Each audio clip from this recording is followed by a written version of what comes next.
श्री गुरुदेव दत्त. श्रीमद भगवद्गीतेच्या 10व्या अध्यायावर आपलं प्रवचन सुरू आहे.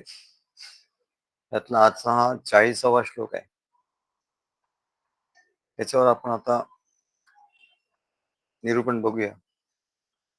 नान्तोऽस्ति मम दिव्यां विभूतीनां परन्तप एष तूद्देशतः प्रोक्तो विभूतेर्विस्तरो मया. नान्तोऽस्ति मम दिव्यां विभूतीनां परन्तप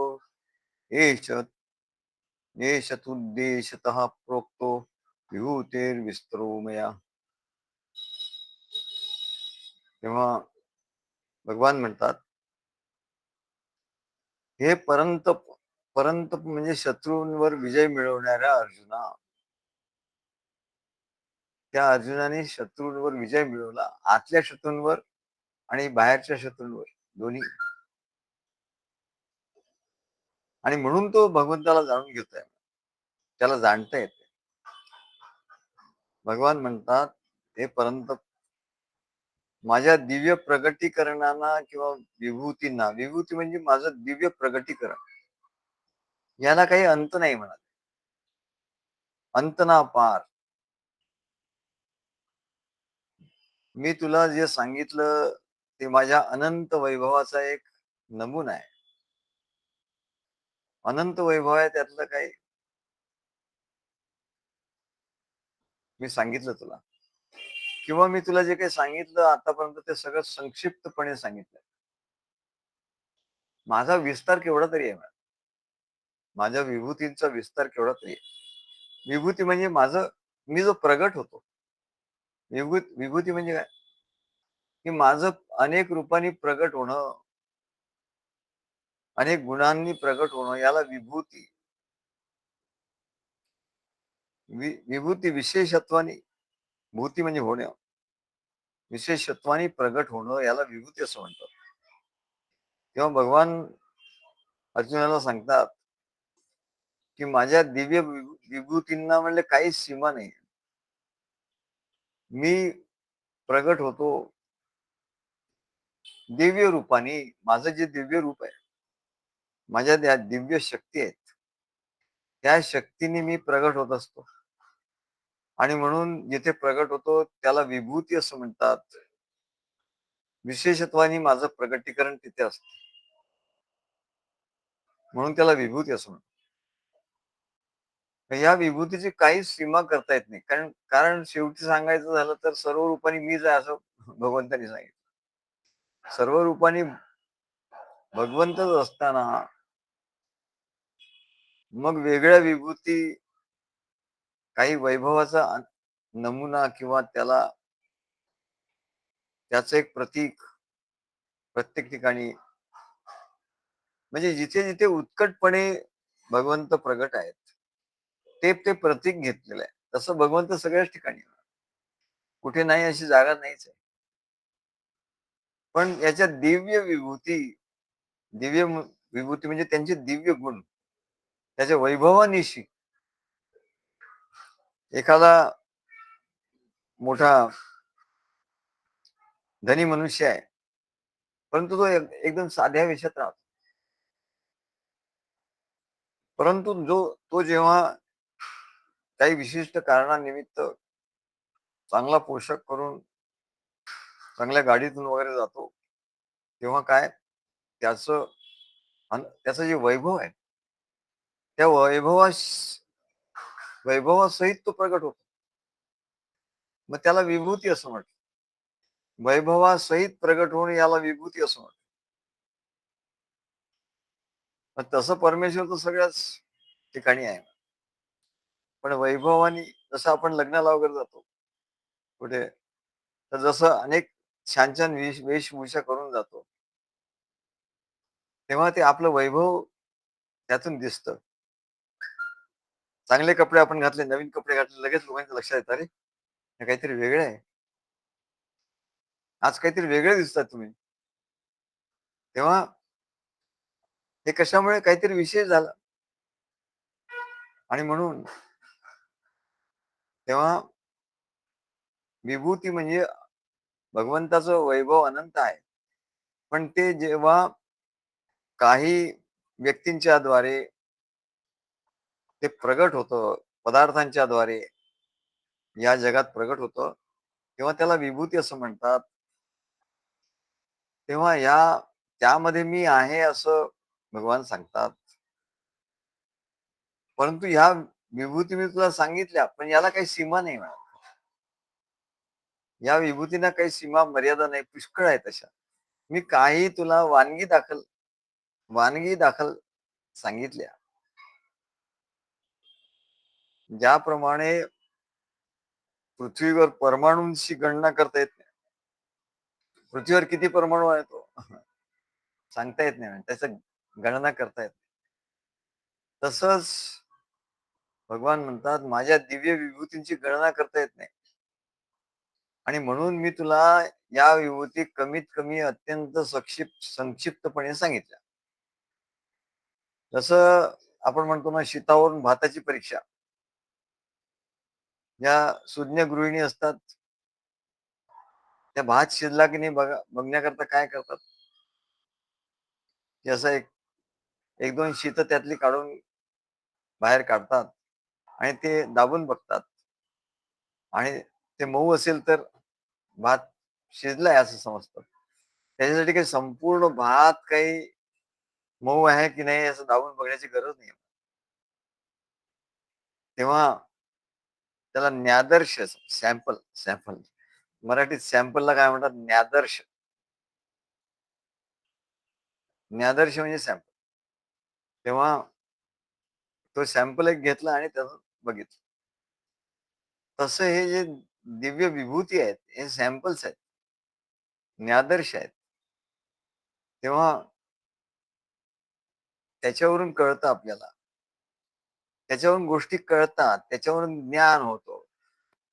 तसं हा भगवंत ज्या विभूतींच्या रूपाने प्रगट झाला, जिथे-जिथे त्याचा वैभवासकट तो प्रगट झाला, वैभवासकट, षड्गुणैश्वर्यासकट तो प्रगट झाला.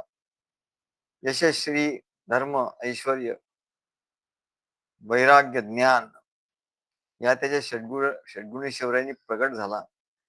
तिथे-तिथे किंवा काही काही ऐश्वर्याने प्रगट झाला.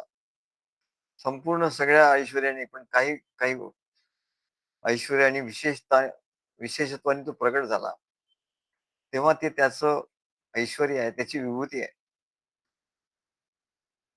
तेव्हा तो असाच प्रगट होऊ शकतो म्हणा.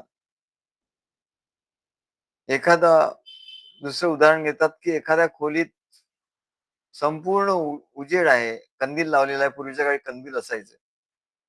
अंधारामध्ये असा कंदील लावला खोलीमध्ये रात्री, की सगळीकडे खोलीभर पूर्ण उजेड असा भरायचा. पूर्ण उजेड भरून असायचा खोलीमध्ये. तर तो खोलीत भरलेला पूर्ण उजेड जर आपल्याला त्याच्यावर नियंत्रण करायचं असेल, त्याच्यावर नियंत्रण कसं करता येईल? समजा त्या खोलीतला जो उजेड आहे, तो दुसऱ्या खोलीत न्यायचा आहे. एका खोलीतली वस्तू दुसऱ्या खोलीत आपल्याला न्यायची आहे. दुसऱ्या रूममध्ये न्यायची आहे. तर आपण ती वस्तू उचलून नेऊ शकतो. तसं उजेड ही काही वस्तू नाहीये. प्रकाश ही काही वस्तू नाहीये, की ती या खोलीतून सगळा उजेड एकत्र करून दुसऱ्या खोलीत आपण घेऊन जाऊ. तेव्हा आपण काय करतो, की जो कंदील ज्याच्यामुळे उजेड झाला, तो कंदील हातात घेतो. कंदील हातात घेतल्याबरोबर सगळं उजेड आपल्या हातात येतो. खोलीत भरलेला पूर्ण उजेड या खोलीतून दुसऱ्या खोलीत न्यायचा कसा? आता प्रश्न विचारतात ना, की एका खोलीतला उजेड दुसऱ्या खोलीत कसा न्यायचा? प्रश्न विचारला. सगळ्यांनी डोकं खाजवलं. काय कसं करायचं? एका खोलीतला उजेड एका सायंटिस्टला वगैरे बोलावं लागेल आणि एका खोलीतला उजेड दुसऱ्या खोलीत न्यायचा कसं काय शक्य आहे?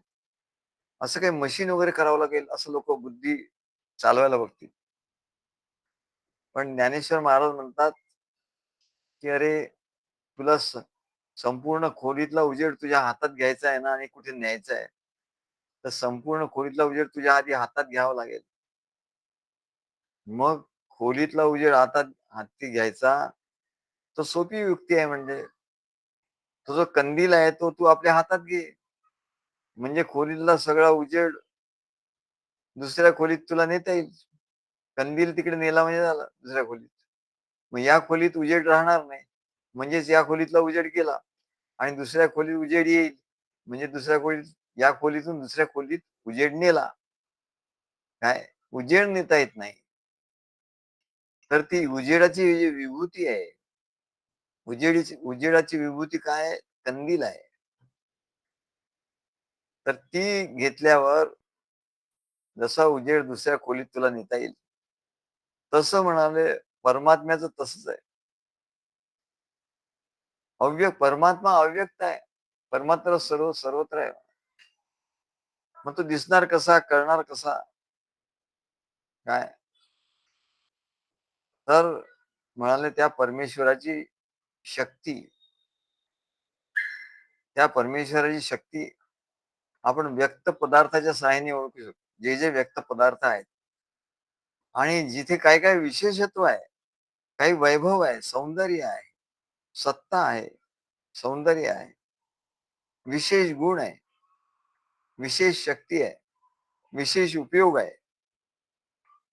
की जे इतर ठिकाणी दिसत नाही. ती ती परमेश्वराची शक्ती आहे. पण ती परमेश्वराची शक्ती काही आपल्याला घेता येत नाही. परमेश्वराची शक्ती काही एका ठिकाणी दुसऱ्या ठिकाणी नेता येत नाही. परमेश्वराची शक्ती आपल्याला काढून घेता येत नाही. तर परमेश्वराची शक्ती जर आपल्याला त्याचा अनुभव घ्यायचा असेल, तर तो व्यक्त पदार्थाच्या साहाय्यानेच घेता येईल. गुळामध्ये परमेश्वराची अव्यक्त शक्ती, गोडी ही अव्यक्त शक्ती आहे. ही परमेश्वराची शक्ती ती गुळामध्ये आहे. मग आपल्याला तो गूळ घेतल्यानंतर, गूळ आपल्या जिभेवर ठेवल्यानंतर आपल्याला त्या परमेश्वराच्या अव्यक्त शक्तीचा अनुभव आपल्याला येईल. की गोडी ही म्हणाले अव्यक्त आहे. पण गुळ हा व्यक्त आहे. सर्व पदार्थाच्या बाबतीत हाच गुण लक्षात येतो. रोजच्या रोज आपल्याला जे काही लागतं, आपण स्वतः काही मनुष्य करू शकत नाही. काहीतरी साधनं लागतात त्याला काहीतरी करायला. खिळा ठोकायचा तर हातोडी लागते. हातोडीत गुण आहे. काय? तर तिचा बरोबर म्हणले तो ठोका मारला की खिळा आत गेला पाहिजे. हा गुण त्याच्या ठिकाणी आहे. तर हा गुण त्या हातोडीत कसा आला? त्याची शक्ती आहे. त्या हातोडीत शक्ती आहे. त्या लाईटमध्ये, त्या कंदिलामध्ये शक्ती आहे. प्रत्येक वस्तूमध्ये जी शक्ती आहे आणि म्हणून जेवढ्या जेवढ्या वस्तू आहेत तेवढे भगवंताच्याच विभूती आहे. परंतु म्हणूनच म्हणाले मी सॅम्पल काय वानगी दाखल काहीच तुला सांगितलं. आणि म्हणून परमेश्वराची विभूती, हा विभूती योग सांगण्याचं कारण काय? परमेश्वराची शक्तीचा अनुभव तुला तसा घेता येणार नाही मला. मग तो परमेश्वराची शक्ती व्यक्त काही पदार्थाच्या निमित्ताने, काही मनुष्यांच्या रूपाने, प्राणी मात्रांच्या रूपाने होत असते. आणि त्यांच्या ठिकाणी ते गुण असतात. त्या ठिकाणी ती अव्यक्त शक्ती जी आहे, परमेश्वराची जी अव्यक्त शक्ती आहे ती व्यक्त झालेली असते. आणि त्याच्यावरून तू ती शक्ती काय आहे, परमेश्वराची शक्ती काय आहे, परमेश्वराचं महात्म्य काय हे तू ओळखू शकतो, तू जाणू शकतो. आणि म्हणून या विभूती आहेत म्हणाले. आणि म्हणून या विभूतींचं वर्णन भगवंतांनी अर्जुनाला पटवून घेण्याकरता केलं, की मी म्हणजे काय, माझी शक्ती म्हणजे काय, माझी शक्ती काय आहे, माझ्या शक्तीचा काय काय तुला कुठे कुठे कसा कसा अनुभव येईल हे भगवंतांनी सांगितलं. म्हणून म्हणतात या व्यक्त पदार्थाच्या साहाय्यानेच सर्व शक्ती आपल्याला परमेश्वराच्या ओळखता येतात. कुठली परमेश्वराची शक्ती तुला ओळखायची आहे, तर ती शक्ती कुठल्या वस्तूत आहे, ती वस्तू घेऊन ये. परमेश्वराची अव्यक्त शक्ती म्हणजे सुगंध. सुगंध तुला पाहायचा असेल तर तुला बागेत जाऊन तू फुल घेऊन ये किंवा माळ्याच्याकडे जाऊन त्याच्याकडून विकत घेऊन ये फुल. म्हणजे फुल हे व्यक्त आहे आणि त्यातला सुगंध हा अव्यक्त आहे. जो अव्यक्त आहे तो सुगंध ती परमेश्वराची शक्ती आहे, परमात्म्याची शक्ती आहे. आणि जे व्यक्त फूल आहे ते सुद्धा परमेश्वराची शक्ती आहे, ते साधन आहे. तेव्हा लोक परमेश्वराला धुंडायला जातात. कुठे जातात?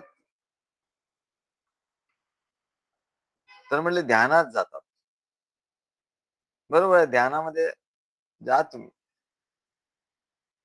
ध्यानात गेल्यावर मग परमेश्वर, पण तिथे तो अव्यक्त आहे.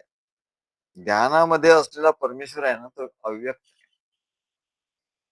आणि अव्यक्त म्हणजे काहीच नाही, तिथे तुम्हाला काही अनुभव नाही येणार.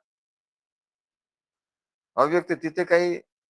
आणि जर अनुभव आला असं म्हटलं तुम्ही, ध्यानामध्ये गेला आणि ध्यानात मला अनुभव आला असं म्हटलं, तर परमेश्वर हा विषय झाला. आपल्याला एखाद्या गोष्टीचा अनुभव येतो म्हणजे काय? ज्याचा अनुभव येतो तो विषय होतो. म्हणून तुकाराम महाराजांनी म्हटलंय, विषय तो झाला आम्हा नारायण. म्हणजे नारायण आम्हाला विषय झाला नाही. नारायण आम्हाला विषय नाही झाला. तर तो जो विषय आहे ना, त्यालाच आम्ही नारायण करून टाकलं. चला, जो जो विषय आहे, काय गोडी हा विषय आहे, तो नारायण आहे. त्याला नारायण करू. तुला गोड पदार्थ आवडतात ना, नारायण म्हण, नारायण नारायण. की मग जास्ती आताशीपणा करणार नाही तू. खाताना काय शब्द, काय चांगले शब्द तू ऐकशील, चांगलं गाणं ऐकशील, पिक्चरचं गाणं ऐकशील, गाणंच ऐकत बसशील. असं नाही म्हणा. तेव्हा तो विषय आहे, तेव्हा तू नारायणाच्या संबंधी तू काही भजन ऐक. तर त्या विषयाला तू नारायण कर. आणि तो नारायण आहेच म्हणाले, तो विषय नाहीये. तर तो परमेश्वराचा गुण आहे, परमेश्वराची शक्ती आहे तिथे. संगीत ही परमेश्वराची शक्ती आहे. तेव्हा प्रत्येक गोष्ट जी आहे या जगामध्ये, म्हणून भगवान म्हणतात की माझ्या विभूतीना अंत नाहीये. माझ्या विभूतीना अंत नाही काय, कारण प्रत्येक वस्तू ही माझी विभूतीच आहे. पण तशी तुझी दृष्टी नाहीये म्हणे. आता तुला या जगामध्ये परमात्मा काही दिसत नाही, परमेश्वर दिसत नाही. वेगवेगळ्या वस्तू दिसतात, रूप, नाम रूपात्मक. नाम दिसतं, रूप दिसतं. ही वस्तू काय आहे? तिला नाव आहे. हे पेन आहे, ही डबी आहे, हा कॅमेरा आहे, हा कॉम्प्युटर आहे. प्रत्येक वस्तूला नाव आहे आणि रूपही आहे. असा असा दिसणारा तो कॅमेरा, असं असं दिसणारं ते पेन. पण नाम रूप आलं आणि त्याच्यामुळे तो नाम रूपातच गुंततो तो, आणि त्याला परमेश्वर हरवतो. तो नाम रूपात गेला की परमेश्वर हरवला. आणि म्हणून संत पुरुषांनी, ज्ञानी पुरुषांनी काय केलं? विषय तो झाला आम्हा नारायण. जे सगळ्या वस्तू आहे, सगळे विषय आहे, त्याला त्यांनी नारायणच करून टाकलं. त्यांनी सर्व वस्तू, त्यांनी डोळे मिटले नाही, त्यांनी ध्यान केलं नाही. डोळे मिटून जे ध्यान करतात त्या खूप त्यांना कष्ट करावे लागतात, आणि मग ते कधीतरी थोडा वेळ स्वप्नात जातात, बहुतेक वेळा झोपेतच जातात, तमोगुणात जातात. आणि ईश्वर तर सत्वगुणाने प्राप्त होतो. ईश्वराची प्राप्ती सत्वगुणाने प्राप्त होते. पण ध्यानात जे जातात ते झोपेत जातात. त्यांना झोप येते, म्हणजे तमोगुणात जातो. मग तिथे ईश्वराची प्राप्ती कशी होईल? तर आमच्याकडे बरेच लोक येतात. कोणी काय योगे योग योगा करणारे, क्रिया योगा करणारे, अमुक योगा करणारे, ध्यान करणारे. हल्ली तर ध्यान, तर ध्यानाचं एवढं हे झालंय. आणि आम्ही बोलायला लागलो की आम्हाला, आम्ही पुष्कळ अनुभव घेतला.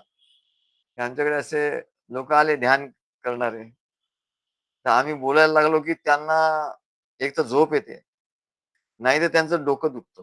असे बरेच आले हो. हल्ली ते आमच्या घोरपडीने त्यांना पाठवलं. असे हल्ली बरेच लोक आमच्याकडे येत होते. ध्या तेव्हा ध्यान करणारे. तर त्यांच्यात एक मी बघितलं, एक तर त्यांना झोप यायची. अहो, आमच्याकडे हे येतात, कोणी येतात ना, त्यांना झोप येते. ध्यानवाला आला, त्याला आम्ही बोलायला लागलो, की त्याला झोप येते आणि तो झोपीत जातो. एक मुलगा आला होता, आमच्या घोरपडीने पाठवलं त्याला. तरुण मुलगा होता. त्याच्याशी आम्ही बोलायला लागलो. बोलता तो म्हणाला, "थांबा, माझं डोकं दुखतंय." "काय झालं तुझं?" म्हटलं, "डोकं दुखतंय." "डोकं दुखायला लागलं." म्हणे. "का?" म्हणे. "नाही," म्हणे, "ते असंच होतं. ध्यानात गेलं की डोकं दुखायला लागतं." म्हणजे आमच्या नुसत्या बोलण्याने त्याचं एवढं एकाग्रता झाली, तो ध्यानात गेला. पण तमोगुण असल्यामुळे, त्या तमोगुणामुळे त्याला एक तर झोप येते, नाहीतर म्हणाले डोकं तरी दुखतं. तेव्हा आपण काही नाव ठेवत नाही कोणाला. परंतु आजकालच्या युगामध्ये ध्यान वगैरे लागणं, धारणा, ध्यान, समाधी हे कठीण आहे, फारच कठीण आहे. आणि कोणी करायला गेलं तर त्याला अनेक विघ्न आहे. तेव्हा त्याच्या आधी सत्वगुण प्राप्त करून घेतलं पाहिजे. तेव्हा सत्वगुण प्राप्त करून न घेता हे ध्यान करतात, हे तमोगुणात जातात. आणि म्हणून भगवंताचे भक्त काय करतात? अर्जुनाने काय केलं? अर्जुनाने विचारलं का मी ध्यान कसं काय करू? अर्जुनाचा प्रश्न बघा कसा आहे. अर्जुनाचा प्रश्न कसा आहे, की तुझ्या विभूती सांग. तुझ्या विभूती म्हणजे तू कुठे-कुठे प्रगट आहेस? विशेषत्वाने तू कुठे-कुठे प्रगट आहेस? ते सांग. तो असं म्हणू शकला असता, की भगवंता, मला तू ध्यान शिकव, ध्यानात कसं जायचं? तिथे तुझी प्राप्ती कशी करून घ्यायची? असं अर्जुनाने गीतेत कुठंच एकही प्रश्न विचारला नाही. भगवंतानी स्वतःच सांगितलं शेवटी त्याला, की ध्यान कसं असतं. पण तिथेही तो त्याला जास्त काही प्रश्न विचारले नाही. अर्जुनाने 6व्या अध्यायात भगवंतांनी त्याला जाता-जाता सांगून टाकलं, विषयाला म्हणून. परंतु त्याने स्वतः काही असा प्रश्न विचारलेला नाही, की ध्यान म्हणजे काय? मग ध्यानात कसं जायचं?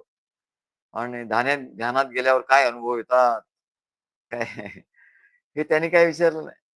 त्याने काय विचारलं, की तुझ्या विभूती काय आहे? म्हणजे मला असं बघता आलं पाहिजे म्हणाले, या डोळ्यांनी. याची देही, याची डोळा. ध्यानामध्ये वर डोळे मिटून घ्यावे लागतात.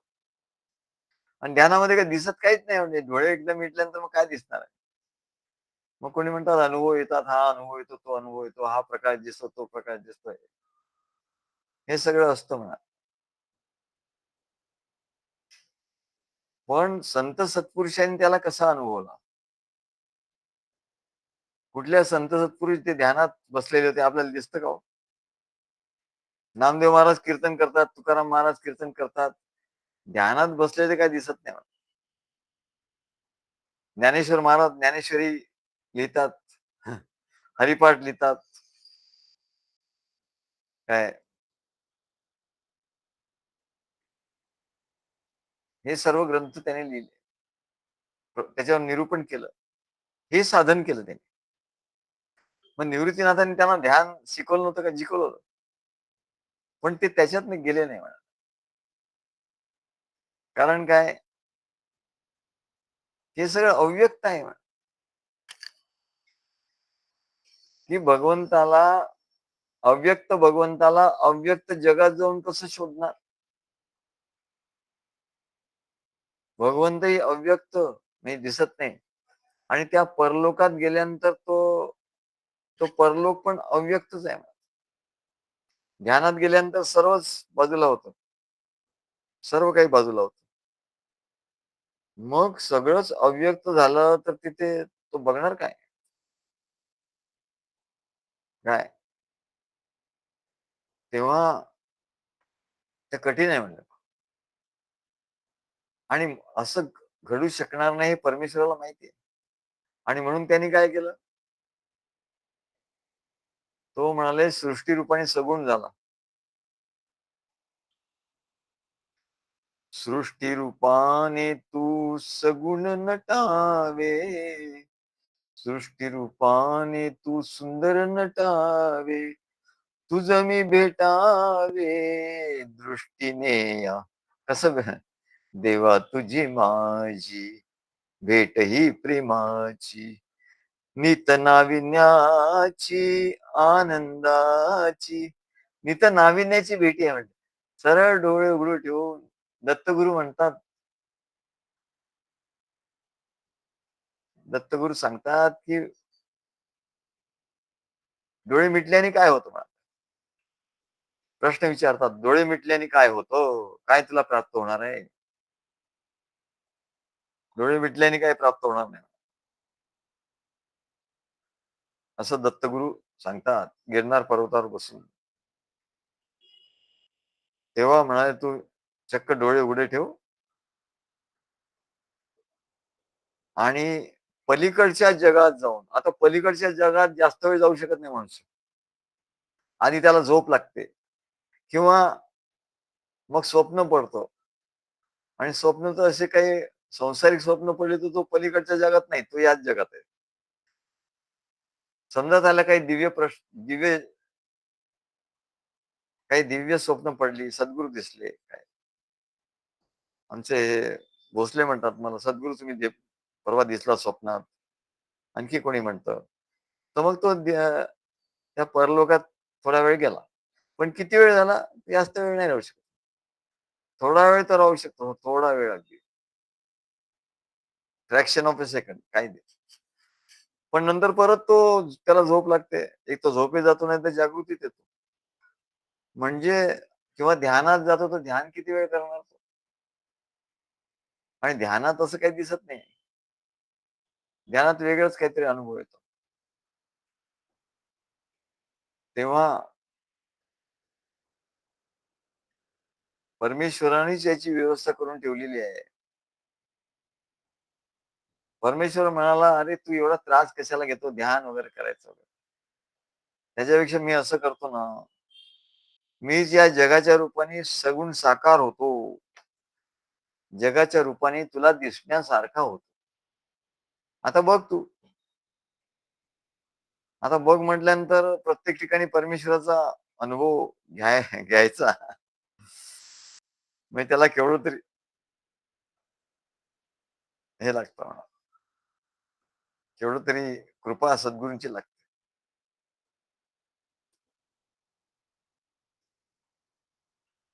वैष्णवांचे गुह्य काढिले निवडून, एका जनार्दनी हरी बोला.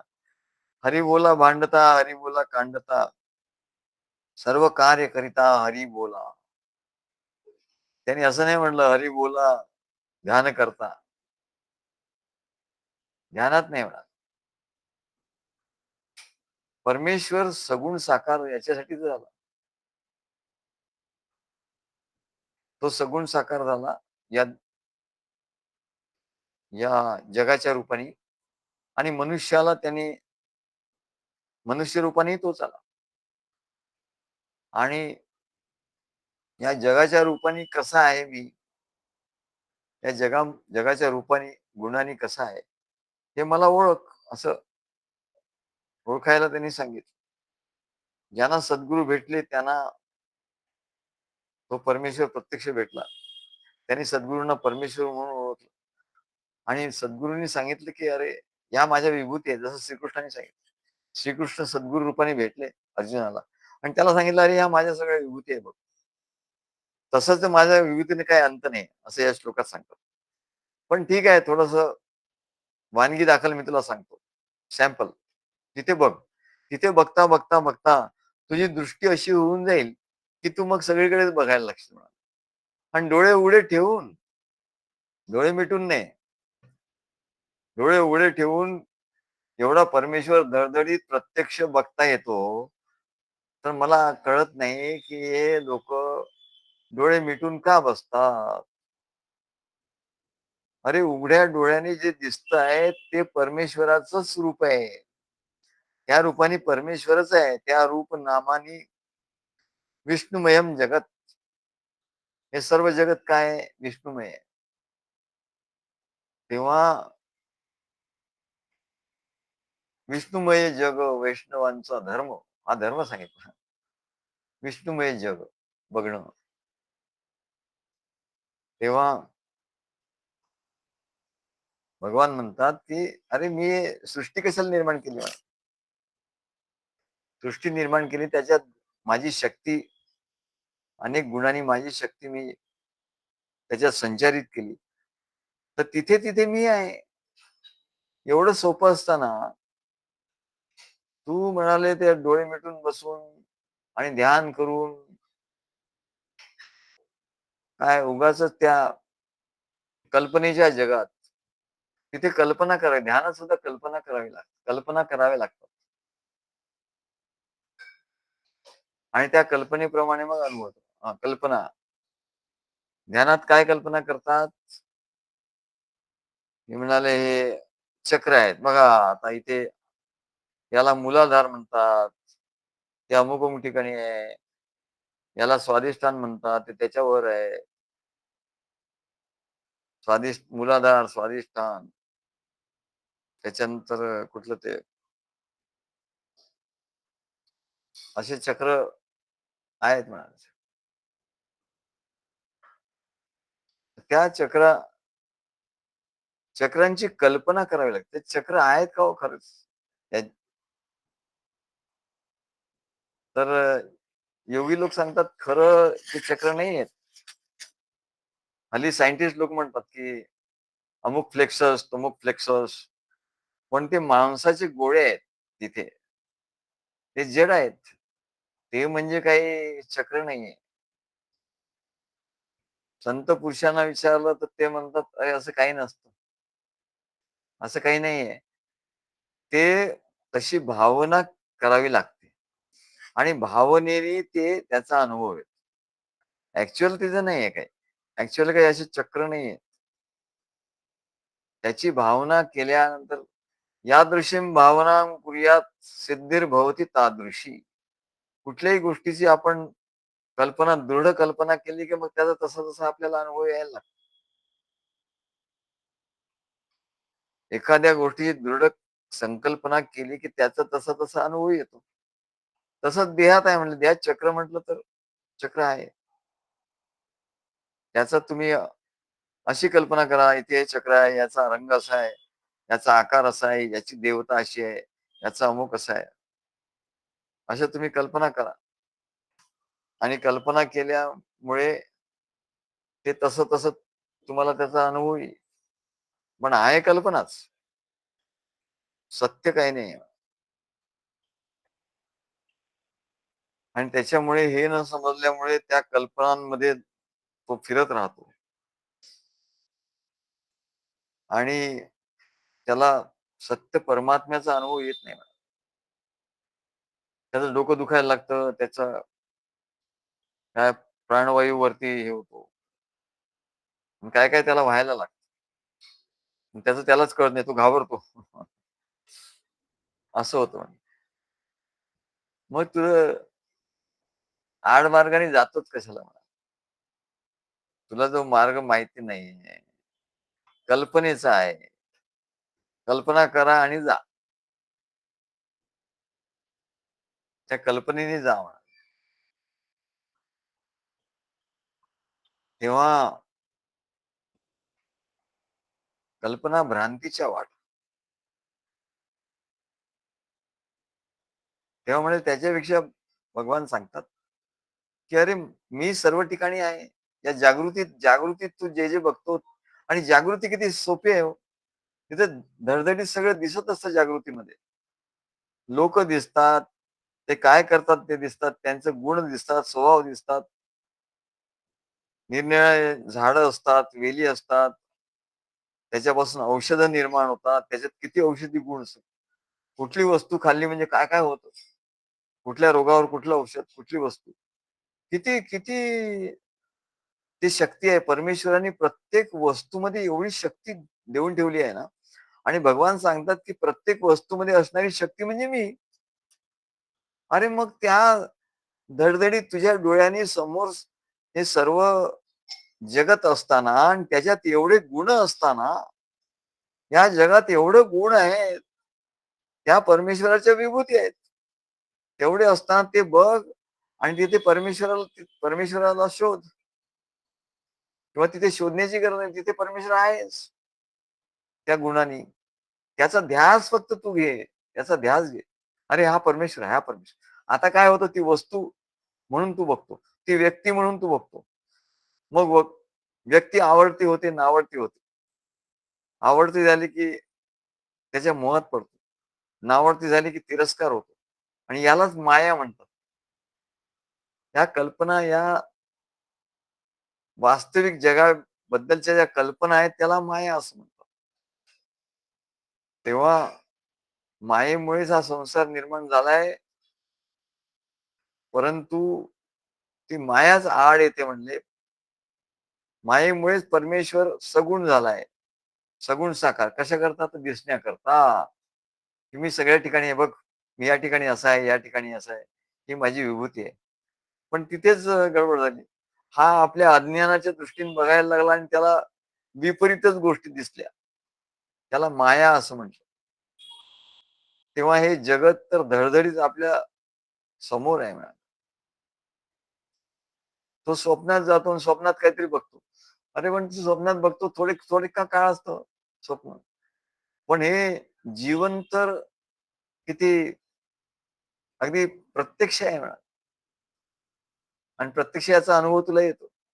मग त्या जगात का नाही तू स्वप्नात तू शोधतो, जगात का नाही शोधतो.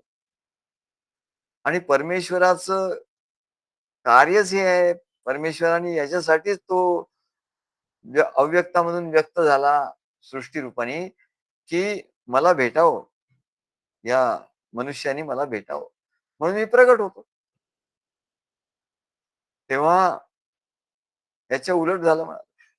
अव्यक्त अव्यक्त तो व्यक्त झाला. तेव्हा भगवान सांगतात, की आता या वर्णनाचा म्हणलं मी उपसंहार करतोय. मी जे वर्णन केलं, मी जे विभूती तुला सांगितल्या, की मग कुठे कुठे आहे, त्या विभूतींना अंत नसल्यामुळे मी आता या विभूतींचा उपसंहार करतो, समाप्ती करतोय. परंतु या दिव्य विभूतींचं वर्णन करण्यामागचा माझा हेतू काय आहे? एष तुद्देशतः प्रोक्तो. हे सांगण्याचा प्रोक्तो म्हणजे सांगण्याचा उद्देश काय आहे? हाच उद्देश आहे, की हे तू जाणून घे. जाणून घेणं अत्यंत महत्वाचं आहे, की या दिव्य विभूतीमुळे भगवंताच्या दिव्य अशा महात्म्याचं स्मरण तुला करता येईल. तुला लक्षात आलं का, की इथे परमेश्वर आहे, यात परमेश्वर आहे. ही विभूती आहे परमेश्वराची.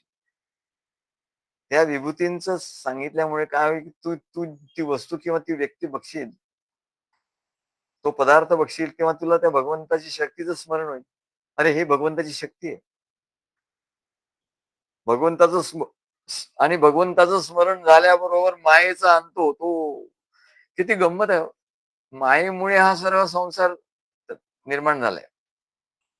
माया नसती तर संसार निर्माण झाला नसता.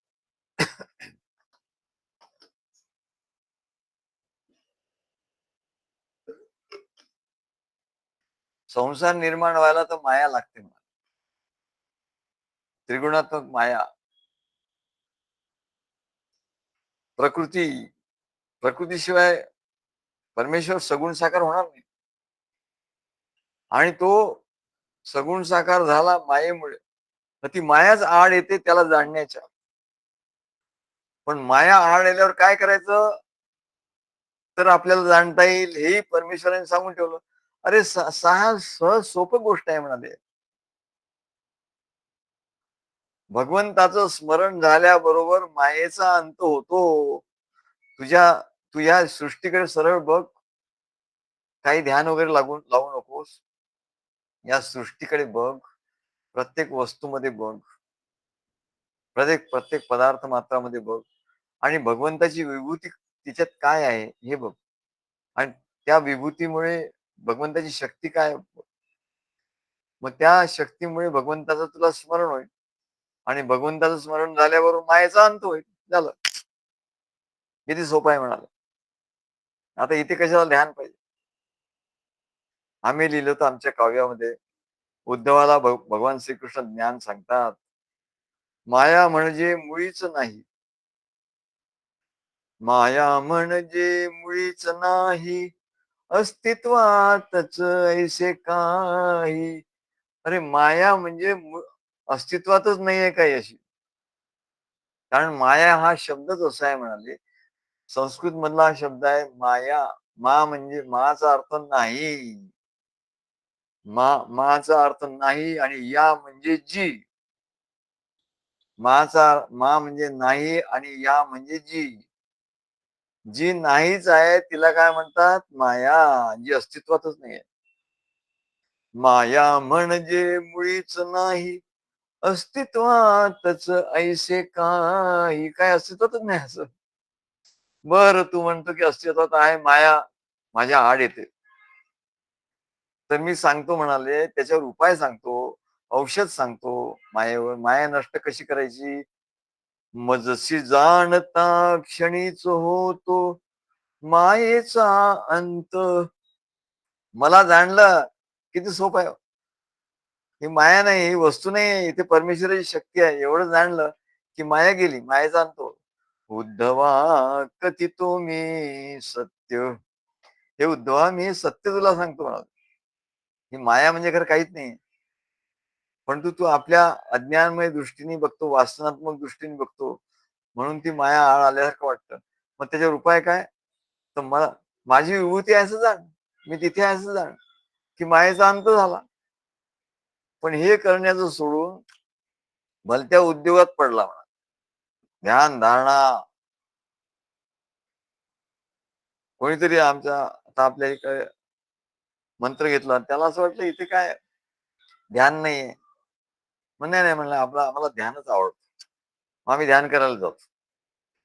जा बाबा ध्यान करायला. काय तेव्हा एवढं सोपं असताना लोक नाही करत. मग माया कशी निर्माण झाली हो? माया निर्माण कशी झाली? अरे भगवंताचं विस्मरण होणं म्हणजेच माया. आणि मग ते मायाचा नाश कसा करायचा? तर भगवंताचं स्मरण करायचं. एवढं सोपं आहे. भगवंताचं स्मरण करायचं. नामस्मरण का म्हणतात? नामस्मरण करा, नामस्मरण करा. भगवंताचं स्मरण झालं का माया माया निघून जाते. एवढं सोपं. आणखी काय सोपं सांगणार म्हणले तुला? मजसी जाणता क्षणीच होतो मायेचा अंत. मायेचा अंत होतो. भगवंताचं विस्मरण होणं म्हणजे संसार माया. आणि संसार मायेचा अनुभव यायला सुरुवात होते. तेव्हा बंधन आणि मुक्ती हा स्मरण आणि विस्मरणाचा खेळ आहे. ध्यानात गेल्यानंतर काय होतं म्हणले? ध्यान बरेच काळ केल्यानंतर कोणी कोणी सांग शेवटी मुक्ती मिळते म्हणे. मुक्ती. आणि या देहात असतानाच मुक्ती. बरोबर आहे, या देहात असताना मुक्ती. ध्यान केल्यामुळे मुक्ती मिळते. अरे पण मुक्ती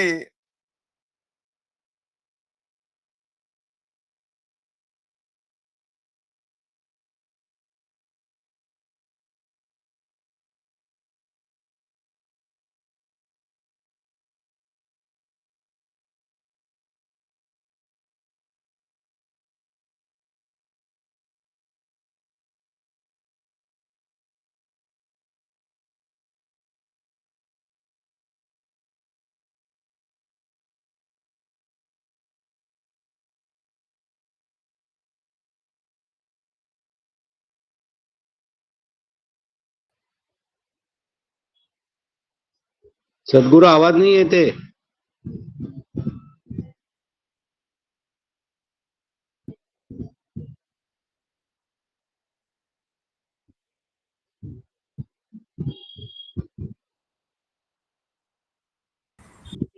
माइक की बॅटरी संपली काय?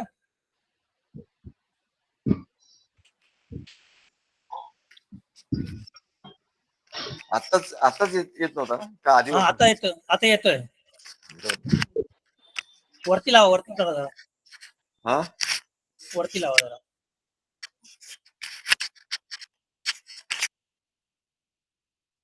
नाही गेला परत.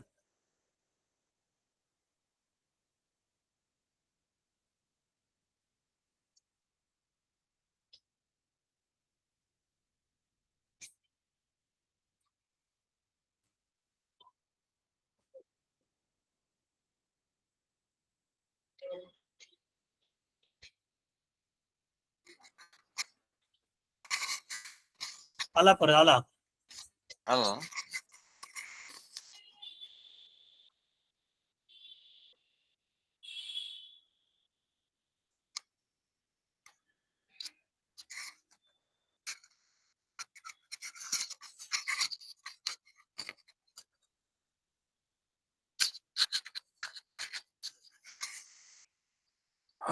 आता आहे ना. हो. तेव्हा म्हणे बंधन आणि मुक्ती. अरे तू काय मुक्ती मुक्ती कर. मुक्ती म्हणजे काहीच नाही म्हणे. आमच्या संप्रदायात तू सद्गुरूंना शरण आला की मुक्ती तुला मिळाली. हे मुक्ती एवढी काय मोठी कठीण गोष्ट थोडी आहे. भक्ती ही मुख्य आहे म्हणाले. मुक्ती तुला प्रथम दिलाय म्हणाले.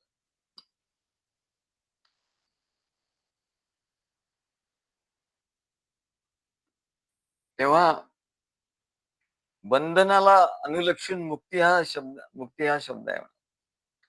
तुला संसारात बंधन आहे त्याच्यामुळे मुक्ती आहे.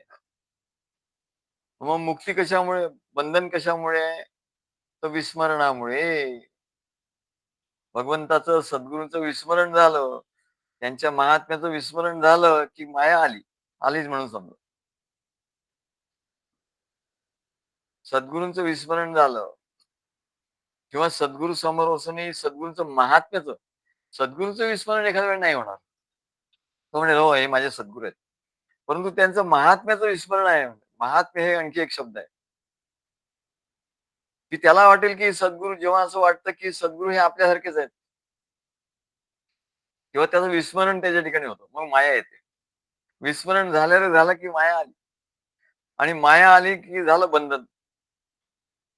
आणि सद्गुरूंचं महात्म्य कळलं की अरे सद्गुरू आहे, हे त्यांचं महात्म्य आहे, हे ज्याच्या ठिकाणी आलं त्याचे तो मुक्तच आहे म्हणा. त्याला जीवनमुक्त असं म्हणतो. जीवनमुक्त, पूर्ण जीवनभर तो मुक्त आहे. कारण काय की त्याला सद्गुरूंचं महात्म्य एवढं पक्क त्याच्या ठिकाणी दृढ झालेलं आहे की त्याचं विस्मरण होत नाही. नाही तर स्मरण विस्मरण, जसं लाईट गेले आले, गेले आले, तसं बंद मुक्ती असं त्याच्या जीवनात चालत असतं म्हणा. आणि जेवढ्या वेळ तो सद्गुरूंचं विस्मरण होतं तेवढ्या वेळ तो बंधनात पडतो आणि त्याला भीती वाटते आणि त्याला काय निरनिराळे गोष्टी होतात. माया त्याला त्रास देते. हे कशामुळे, विस्मरणामुळे. म्हणून बंधन आणि मुक्ती हा स्मरण आणि विस्मरणाचा खेळ आहे. बंधन मुक्ती असं हे नाही. मुक्ती म्हणजे काही एवढी कठीण नाही म्हणा. सद्गुरू म्हणतात अरे तू आला संप्रदायात की तू मुक्त झालास, तुला मुक्ती देऊन टाकली म्हणाले. फक्त तू स्मरण ठेव. आणि म्हणून हा खेळ. कार्य का, तर या कार्यामध्ये त्याला गुंतवलं की त्याला विस्मरणाला सवडच नाही म्हणाले. त्याला स्मरण, प्रत्येक वेळा सद्गुरू त्याला आठवणार. संसाराची प्रत्येक गोष्ट करताना त्याला त्याला सद्गुरू आठवणार. हे नवरा बायकोचं भांडण झालं तरी त्याला आठवणार. तो म्हणजे सद्गुरू आज माझं भांडण झालं, सद्गुरू आज अमुक झालं, काय ऑफिसमध्ये काय झालं, तो म्हणजे सद्गुरू आज माझ्या ऑफिसमध्ये असं झालं. म्हणजे त्याला ते स्मरण आहेच. तेव्हा या प्रत्येक गोष्टीमध्ये त्याला सद्गुरू त्याच्या बरोबर असल्यामुळे त्याला स्मरण आहे. आणि म्हणून ही मुक्ती त्याच्या ठिकाणीच आहे, त्याच्या जवळच आहे. पण काही वेळेला असं होतं की तो सद्गुरूंचं महात्म्य विसरतो. तिसरं डायमेन्शन आहे म्हणले, थर्ड डायमेन्शन. स्मरण विस्मरण हा बंधन आणि मुक्ती हा स्मरण विस्मरणाचा खेळ आहे. विस्मरण झालं की बंधन आलं, माया आली. आणि स्मरण झालं सद्गुरूंच्या महात्म्यांचं, म्हणजे सद्गुरू इज ग्रेट असं जेव्हा सद्गुरूला विचारलं पाहिजे, त्यांना विचारून केलं पाहिजे. असं जेव्हा आलं ते त्या महात्म्यांचं स्मरण झालं, सद्गुरूंना काय विचारायचंय हे नाही विचारलं चालणार, आपण आपलं करूया. झालं विस्मरण. मग त्याला बंधन आलं म्हणाल. आणि नाही नाही सद्गुरूंना आता विचारलं पाहिजे, आपण फोन करूया, विचारूया. झालं स्मरण, की म्हणजे मुक्ती आली म्हणाल. तेव्हा बंधन आणि मुक्ती हा स्मरण विस्मरणाचा खेळ आहे, बाकी काही. किंवा माया, माया हा मायेचं बंधन आणि मायेतूनच मुक्ती. तेव्हा ते म्हणतात आठवते ब्रह्म नाठवतो भव भ्रम. आठव म्हणजे स्मरण, स्मरण म्हणजेच ब्रह्म. जेव्हा आपल्याला सद्गुरूचं स्मरण आहे तर आपण ब्रह्मस्वरूप आहोत. आणि आपण विसरलो त्यांचं महात्म्य, की तो भवभ्रम, मग भ्रमात तो फिरत असतो म्हणा. मग भ्रमात काय काय होईल काय सांगता येत नाही. म्हणून भगवंताचं विस्मरण झालं तर गोपींचं सांगतात. गोपींची वैशिष्ट्य काय गोपींचं, की भगवंताचं विस्मरण जर चुकून झालं तर त्या खूप व्याकुळ होत असत. खूप तद्विस्मरणे परम व्याकुलता इति. भगवंताच्या महात्म्याचं विस्मरण. कृष्ण समोर आहे पण त्या गोपीला त्याच्याबद्दल राग आलेला आहे, काय काही हे झालेलं आहे किंवा माया निर्माण झालेली आहे. तेव्हा विस्मरण झालं. तर असं विस्मरण मला का झालं याची परम व्याकुलता त्यांच्या ठिकाणी असते. त्याला भक्ती असं म्हणतात. आणि म्हणून नारद ऋषी सांगतात यथा व्रज गोपिका नाम. भक्ती कशी करायची, जशी व्रजातल्या गोपिकांनी केली. मग त्यांनी कशी भक्ती केली, तत्रापि न महात्म्य ज्ञान विस्मृती अपवाद. त्यांची भक्ती का श्रेष्ठ, तत्रापि तिथे सुद्धा महात्म्य ज्ञान विस्मृती अपवाद. श्रीकृष्णाला विसरल्या असं नाही, तर श्रीकृष्णाच्या महात्म्याला विसरल्या असा अपवाद देखील नाही.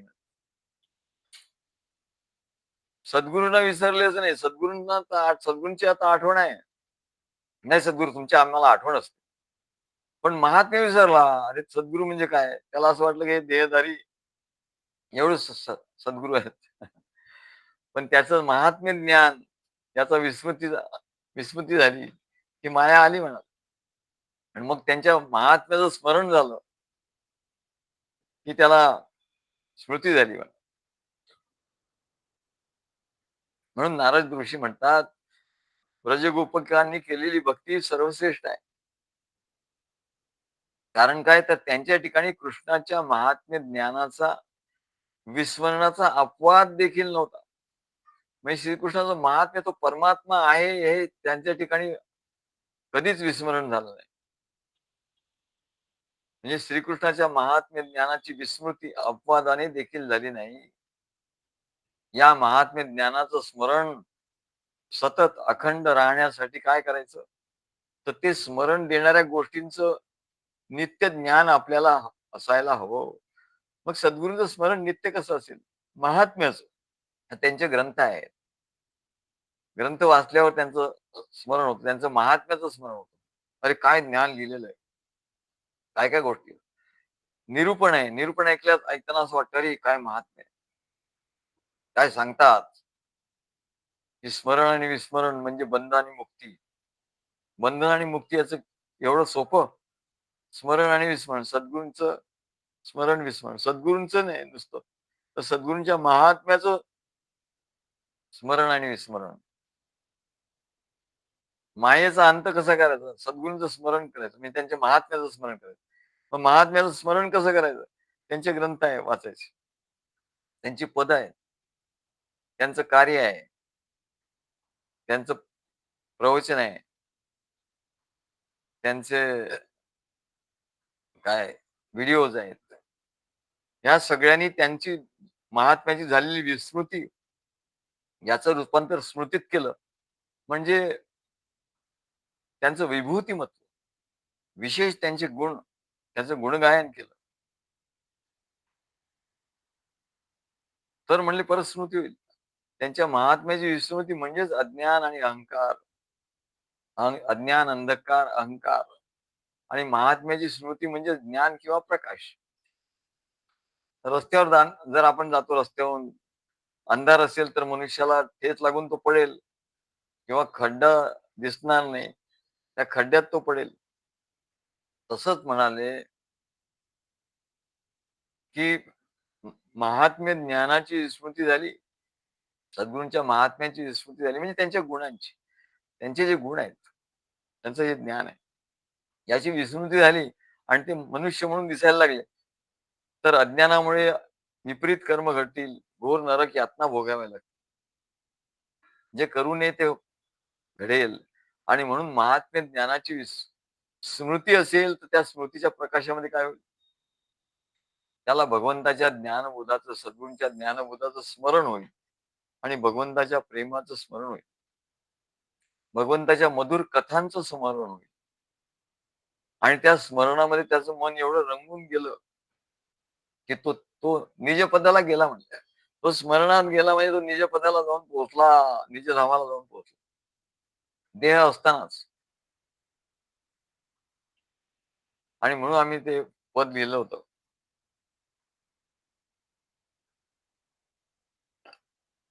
की रंगून त्यात जाऊ त्याच्याच निज पदाला,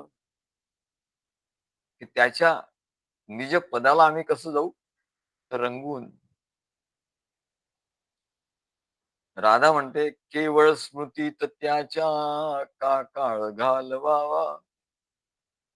नुसतं सद्गुरूंचं स्मरण, देहाचं स्मरण, रूपाचं स्मरण तर आहेत ना, रूपासक्ती, पण केवळ तेवढ्याने भागवत नाही. कारण रूप हे मानव रूप, देहाचं रूप आहे, पण त्याचं महात्म्य सकट स्मरण झालं पाहिजे. म्हणून काय करायचं?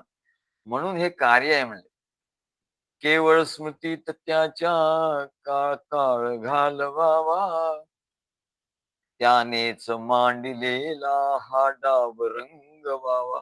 त्यांनी हा जो डाव मांडलेला आहे कार्यरूपी, तो डाव रंगवावा. आपण तो रंगवला पाहिजे. सद्गुरू म्हणतात अरे माझं थोडी आहे हे कार्य, तुमच्यासाठी आहे.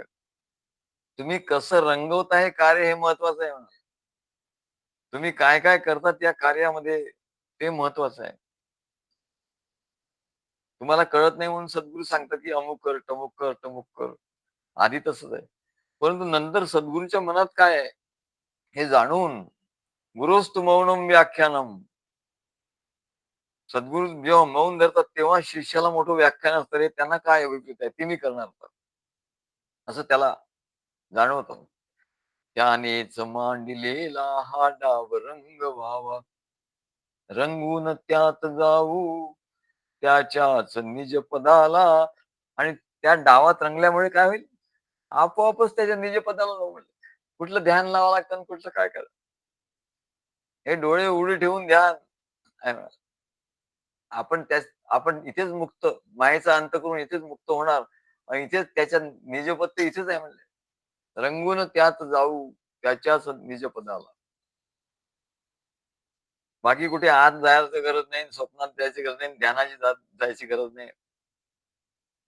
सगळं उघड काय असं हे सद्गुरूच्या कार्याचं महात्म्य आहे. सद्गुरूंच्या कार्यामुळे सद्गुरूंच्या महात्म्याचं स्मरण होत राहतं.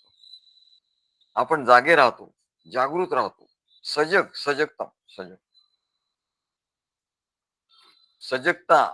सद्गुरूंचं स्मरण आहे म्हणजे सजगता आहे, महात्म्याचं स्मरण आहे म्हणजे सजगता आहे. भक्ती मार्ग भक्ती मार्गातली सजगता आहे. नाही तर योग मार्गात सांगतात की श्वासावर तुम्ही लक्ष ठेवा, अमुक करा, सजग राहा, सजग राहा. तरी तो झोपतो तेव्हा. पण इथे म्हणजे सद्गुरू आहे म्हणजे झाला तो सजगच आहे, तो कुठेही असो. नाहीतर सद्गुरू समोर असून सुद्धा त्यांच्या महात्म्याचं जर विस्मरण झालं, सद्गुरू समोर आहे पण त्यांचं महात्म्य त्याला कळलं नाही, तर म्हणजे तो कसाही वागेल, तो सर्वसाधारण मनुष्याप्रमाणे ते दिसतील आणि तो सुद्धा त्याच्याशी सर्वसाधारण मनुष्य म्हणून वर्तन करू लागेल. असं घडू नये म्हणून भगवान या विभूतींचं महात्म्य सांगतात. विभूतींचं महात्म्य का सांगतात भगवान? की अरे त्या त्या विभूतींमध्ये मी आहे, त्या गुणांमध्ये मी आहे. आणि ते महात्म्य आहे. विभूतीमध्ये जे गुण आहे ते महात्म्य आहे माझं. त्या महात्म्य ज्ञानाचं विस्मरण नाही झालं पाहिजे, त्याचं स्मरण झालं पाहिजे. म्हणून ध्यानामध्ये मनाचं उन्मन होतं. थोडा वेळ त्याला दामटून आणलं जातं. पण ज्ञानामध्ये मनन होतं. सद्गुरूंनी काय सांगितलं? मनन चिंतन, मग मन नाहीसं होतं. प्रेमामध्ये मनाचं रमण होतं. सद्गुरूंचं प्रेम अनुभवलं की त्या प्रेमात मन रमत जातं. तर तिथे मन राहत नाही. मन नावाची गोष्ट, कल्पना राहत नाही. विचार राहत नाही. त्याच्यामुळे मायेला जागा नाही. आणि भक्तीमुळे मध्ये मनाचं अखंड स्मरण होतं. भक्ती म्हणजे तर स्मरण. भक्तीमध्ये जप आहे, यज्ञ आहे, ग्रंथ वाचन आहे, सद्गुरूंचं प्रवचन ऐकणं आहे, त्याचं मनन चिंतन आहे, त्यांना भेटणं आहे, त्यांच्याशी संवाद आहे. हे सर्व म्हणले भक्ती आहे, याच्यात अखंड स्मरण आहे. आणि म्हणून तो अखंड मुक्त आहे म्हणा. तेव्हा कुठल्याही गोष्टीचं स्मरण कधी होतं? तर ती वस्तू विशेषत्वाने प्रगट होते तेव्हा. म्हणजेच त्या विशेष गुणांनी मन आकर्षित होतं. सद्गुरू विशेष गुणांनी, म्हणून कार्यामध्ये सद्गुरू सांगतात, अरे या आपण एक कार्य करूया. इकडे कार्यक्रम करू, तिकडे कार्यक्रम करू. नाही सद्गुरू, मग मला वेळ नाही, मग त्याची सुट्टी नाही, मग असं नाही, तसं नाही. तेव्हा आमच्या महाराजांच्या काळामध्ये आम्ही कधी असं म्हटलं नाही की मला सुट्टी नाही वगैरे. आम्ही सुट्टी काढायचो. मग तुम्हाला आश्चर्य वाटेल काय, आम्हाला आमच्या सगळ्या सुट्ट्या संपून जायच्या याच्यात. कार्यामध्ये दुसऱ्या कुठे आम्ही काही गावाला जात नव्हतो, कुठे काय काहीच करत नव्हतो. नातेवाईक नाही, काय दुसरं काय. सगळ्या सुट्ट्या आमच्या मेडिकल सहित, मेडिकल आणि कॅज्युअल लीव्ह संपून जायचं असेल. पण आम्ही महाराजांच्या कुठल्या कार्यक्रमाला गेलो नाही असं नाही झालं. त्यांनी कार्यक्रम ठेवला आणि आम्ही गेलो नाही असं. तेव्हा त्या कार्यामध्येच आपल्याला स्मरण असतं. महात्म्य ज्ञान तत्रापि न महात्म्य ज्ञान विस्मृती अपवाद. हा, अपवादाने विस्मृती व्हायची नसेल तर त्यांचं महात्म्य कळलं पाहिजे. महात्म्य कळलं पाहिजे ते कार्यामध्ये नेहमी आपण पाहिजे. कार्याने स्मरण होतं म्हणजे. म्हणून भगवंतांनी आपल्या मुख्य मुख्य विभूती अर्जुनाला सांगितल्या. वास्तविक पाहता अर्जुना, भगवंताच्या विभूतीला काही अंतच नाही म्हणा. पण त्यातल्या त्यात काहीतरी सांगितलं. भक्तीचं आणखी एक सूत्र म्हणजे अव्याहृत भजनात. नारद ऋषी काय सांगतात? भक्ती म्हणजे काय? अव्याहृत भजनात. भजन म्हणजे काय? टाळ मृदंग घेऊन बसायचं ते भजन नाही म्हणाले. भजन म्हणजे भक्ती, आणि भक्ती म्हणजे स्मरण. अखंड भजन हे तेव्हाच घडल की जेव्हा अखंड स्मरण राहील. अखंड भजन हे अखंड स्मरणावर अवलंबून आहे. आणि अखंड स्मरण कशावर अवलंबून आहे? जेव्हा प्रत्येक गोष्टीमध्ये भगवंताचं, सद्गुरूचं विशेष गुण आणि महात्म्य दिसून येईल. कोणीतरी आमच्याबद्दल असं लिहिलंय. आम्हाला ते वाचता वाचता आम्हाला एवढं अंतःकरण भरून आलं. एवढं काय आमचं त्याने लिहिलंय आमच्यावर. अरे वा वा वा. आम्ही त्याला म्हटलं वा वा, छान. त्याच्यात एवढं महात्म्य म्हटलं. महात्म्य म्हणजे काय? गुण महात्म्यासक्ती, पूजासक्ती, रूपासक्ती, हे सगळं भक्ती आहे म्हणा. गुण महात्म्यासक्ती, महात्म्य म्हणजे त्यांचं गुण काय, त्याचं स्मरण. या विविध गुणांमुळे काय होतं? भगवंताचं महात्म्य जाणण्याची आसक्ती म्हणजे भक्ती. आसक्ती म्हणजे भक्ती. म्हणून भगवंताच्या गुणाचं गायन आपल्याला करता येत. आता गुणच दिसले नाही तर काय काय होणार? कोणाला सांगितलं अरे तू बोल, तो काय बोलणार? तो काय बोलू शकत नाही. कारण गुण दिसलं पाहिजे, त्याच्यातून महात्म्य दिसलं पाहिजे, तेव्हा ते प्रगट होणार. म्हणून भगवान म्हणतात, मद भक्ता यत्र गायंती तत्र तिष्ठामि नारद. भगवंताचं गुण महात्म्य गायन भगवंतालाही आवडतं. भगवंतालाही गुण महात्म्य गायन आवडतं. आणि भक्तांनाही गुण महात्म्य भगवंताचं गायला आवडतं. कारण त्यातच तर खरा आनंद आहे. आनंद कशात आहे? महात्म्यामध्ये आनंद आहे. एखादी महान गोष्ट पाहिली की आनंद होतो. काय हिमालय पाहायला का आनंद होतो. आम्ही मुंबईला प्रथम आलो, तर आम्ही समुद्राकडे धाव घेतली. अरे मला समुद्र बघायचा, समुद्र कुठे आहे? आणि समुद्र बघितल्यावर वा वा बापरे, एवढा असा समुद्र असतो काय. थोडा वेळ तर आम्ही असं स्तब्ध झालो. म्हणजे कशामुळे? महात्म्यामुळे. महान गोष्ट बघितली आणि त्याच्यामुळे सर्व चित्तवृत्ती एकदम एकाग्र झाल्या. थोडा वेळ समाधीचाच अनुभव येतो. कुठली महान गोष्ट बघितली नाही की समाधीचा अनुभव येतो. सहज समाधी. तेव्हा गुणगायन, महात्म्याचं गुणाचं गायन हे भगवंतालाही आवडतं आणि भक्तांनाही आवडतं. कारण काय होतं, त्यात खरा आनंद प्रकट होतो.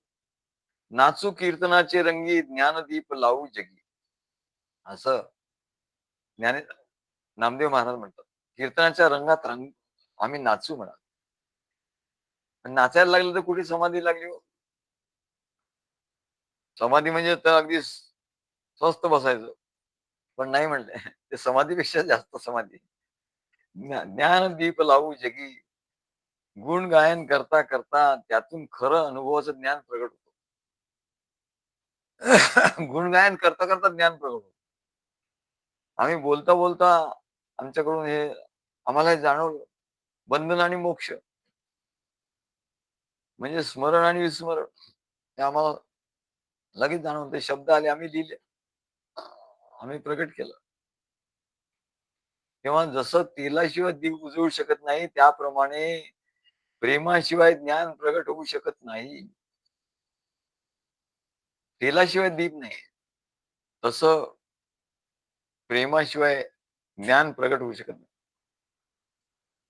आणि तेल आहे तोपर्यंत दीप आहे आणि प्रकाश देत राहतो. आणि तेल संपलं की दीपक बंद होतं. बॅटरी संपली त्याची, चार्जिंग संपलं की ते बंद होतं. तसंच म्हणलं प्रेम आहे. प्रेम हे चार्जिंग आहे म्हणा. चार्ज करतं. तोपर्यंत ज्ञानाचा प्रकाश पडत राहतो. आणि प्रेम संपलं तर ज्ञान लुप्त होऊन जातं म्हणतात. मग प्रेम कुठून येतं? मग हे प्रेम ते चार्जिंग कसं होणार? तर ते गुण महात्म्य शक्ती, ते गुणाचं जे महात्म्य आहे, सद्गुरूंचं जे महात्म्य आहे, त्याची जी आसक्ती आहे, हे चार्जिंग आहे म्हणा. मग त्या चार्जर आपल्या मनाचा चार्जर, मनाची जी वायर, ती चार्जर लावायची म्हणले, वृत्तींची जी कॉर्ड आहे, ती कुठे लावायची? महात्म्या. महात्म्य विसरलेलं विसरलं असं वाटलं की लगेच सद्गुरूंचं महात्म्य कुठे मला मिळू शकेल, त्यांच्याशीच बोलू किंवा त्यांच्या प्रवचनातले काही विषय आठवू किंवा त्यांचं ग्रंथ वाचू, हे लगेच चार्ज होणार मला किंवा त्यांच्याकडे जाऊ. तेव्हा तेव्हा चार्जिंग होऊ व्हायला लागेल. गुणाकर्षणे प्रीती जुळते. कसं चार्ज होतं म्हणले? गुणांच्या आकर्षणाने. प्रेम प्रेम कसं मिळतं? गुणांच्या आकर्षणाने. म्हणून गुण महात्म्यासाठी. गुणाकर्षणे प्रीती जुळते, नित सहवासी ती दृढ होते. नित्याचा सहवास जेव्हा होतो, बोलणं होतं, तेव्हा ते दृढ होतं. आणि मग सद्गुरूंच्या ठिकाणी जे गुण आहेत ते शिष्याला दिसतात. मग त्याचं तो गायन करतो आणि त्याची प्रेम भक्ती वाढत जाते. हे चार्जिंग आहे म्हणजे. आणि प्रेम भक्तीने ज्ञान वाढतं. ज्ञान आपोआप वाढतं. काही पुस्तक ग्रंथ वाचावं लागत नाही म्हणजे. प्रेम भक्ती वाढली की ज्ञान आपोआप वाढत जातं. प्रेम भक्तीचा दिवा, प्रेमाचं तेल त्याच्यात घातलं, भक्तीची वात लावली की म्हणाले ज्ञान, आत्मज्ञानाचा प्रकाश पडत जातो. आणि ज्ञानाने परत गुण कळतात आणि गुणांमुळे परत गुणगायन सुरू होतं. हे चक्र आहे म्हणाले. प्रेमाने ज्ञान, प्रेमाने भक्ती, भक्तीने ज्ञान, ज्ञानाने गुणमहात्म्य कळणं आणि गुणमहात्म्याचं परत गुणगायन सुरू होणं. असं हे भगवंताच्या सगुण प्रेम भक्ती ज्ञानाचं सुदर्शन चक्र आहे. म्हणून नारद ऋषी म्हणतात, लोकेपी भगवत गुण श्रवण कीर्तनात, लोकांमध्ये भगवंताच्या गुणांचं कीर्तन किंवा श्रवण करणे म्हणजे भक्ती होय. आणि याच्यामुळेच म्हणाले महात्म्य आपल्या ठिकाणी जागृत राहतं आणि तो चार्जर आपल्या ठिकाणी राहतो आणि यानेच भगवान प्रसन्न होतात. म्हणून महाराज आम्हाला प्रत्येक कार्यक्रमात भाषण करायला सांगतात किंवा सांगायचे काव्य करा, काहीतरी त्याच्यावर बोला, भाषण करा, तुम्हाला काय अनुभव आला तो सांगा. आणि आणि असं गुणगायन केलं की परमेश्वर तिथे आपोआप प्रकट होतो. सद्गुरू प्रसन्न होतात. आणि असं सद्गुरू गुणगायन केल्यानंतर काय होतं, स्वयमेवावीर भवती भावयतीचे भक्तान, परमेश्वर तिथे प्रगट होतो आणि भक्तांवर प्रसन्न होतो. त्यांना जे काही पाहिजे ते देतो. म्हणून जो भक्त उत्कटतेने भगवंताचं गुणगायन करतो, त्या भक्ताच्या समोर भगवान स्वतः प्रगट होतात आणि त्याचा भक्तिभाव पुष्ट करतात आणि त्याला जे जे काही पाहिजे ते देतात. त्याला भक्ती देतात, प्रेम देतात, ज्ञान देतात. तेव्हा म्हणून हा उद्देश आहे म्हणले.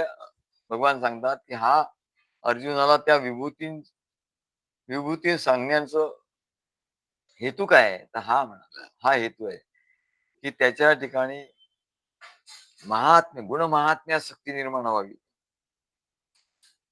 आणि म्हणून भगवान सांगतात, नान्तोस्ति मम दिव्याम विभूतीनाम परंतप एष तुद्देशतः प्रोक्तो विभूतेर्विस्तरो मया. माझ्या दिव्य विभूतींना काही अंत पार नाही, परंतु हाच एक उद्देश आहे. हा उद्देश म्हणजे महात्म्य तुला कळावं, विशेष गुण कळावे आणि तुला गुणगायन करता यावं. विभूर आणि म्हणून विस्ताराने म्हणले मी विभूती, माझ्यात विभूती तुला सांगितल्या असं भगवान सांगतात. श्री गुरुदेव दत्त.